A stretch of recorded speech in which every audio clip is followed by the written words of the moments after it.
സ്വാതന്ത്ര്യസമര നായകൻ ഗാന്ധിജിയുടെ ജന്മദിനത്തിൽ തുടങ്ങി സ്വാതന്ത്ര്യാനന്തര ഇന്ത്യയുടെ ആദ്യ പ്രധാനമന്ത്രിയുടെ ജയന്തി ദിനത്തിൽ അവസാനിക്കുന്ന രീതിയിലായിരുന്നു സ്വാതന്ത്ര്യ പദയാത്ര. കേരളത്തിലെ ഫ്രീ സോഫ്റ്റ്വെയർ സൊസൈറ്റികളുടെ സഹകരണത്തോടെയാണ് ഇത് സംഘടിപ്പിച്ചിരിക്കുന്നത്. 4 പേരടങ്ങുന്ന സംഘമാണ് നേതൃത്വം നൽകുന്നത്. ഗാന്ധിജിയുടെ സന്ദേശം, അതായത് be the change you wish to see in the world, സമൂഹത്തിൽ നമ്മൾ കാണാൻ ആഗ്രഹിക്കുന്ന മാറ്റങ്ങൾ നമ്മളിൽ കൂടെ തന്നെ വർത്തിക്കുക എന്നൊരു സന്ദേശം. അതിനോട് ആസ്പദമാക്കി സമൂഹത്തിൽ നമ്മൾ ഓരോരുത്തർക്കായിട്ട് ചെയ്യാൻ പറ്റുന്ന ചെറിയ ചെറിയ മാറ്റങ്ങളിൽ കൂടെ സമൂഹത്തിൽ വലിയ മാറ്റങ്ങൾ ഉണ്ടാക്കി തീർക്കുക.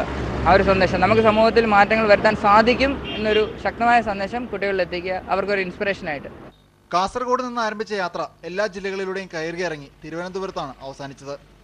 പോകുന്ന വഴിയിൽ സ്കൂളുകളിലും കോളേജുകളിലും സെമിനാറുകളും പ്രഭാഷണങ്ങളും നടത്തി.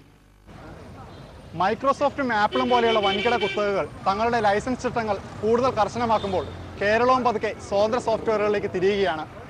തിരുവനന്തപുരത്ത് നിന്ന് സ്വതന്ത്ര സോഫ്റ്റ്വെയറിന് പ്രചോദനമേകുന്ന ഇവർക്കൊപ്പം നടന്നുകൊണ്ട് ബിനോയ് പി. ഇട്ടീര, മനോരമ ന്യൂസ്.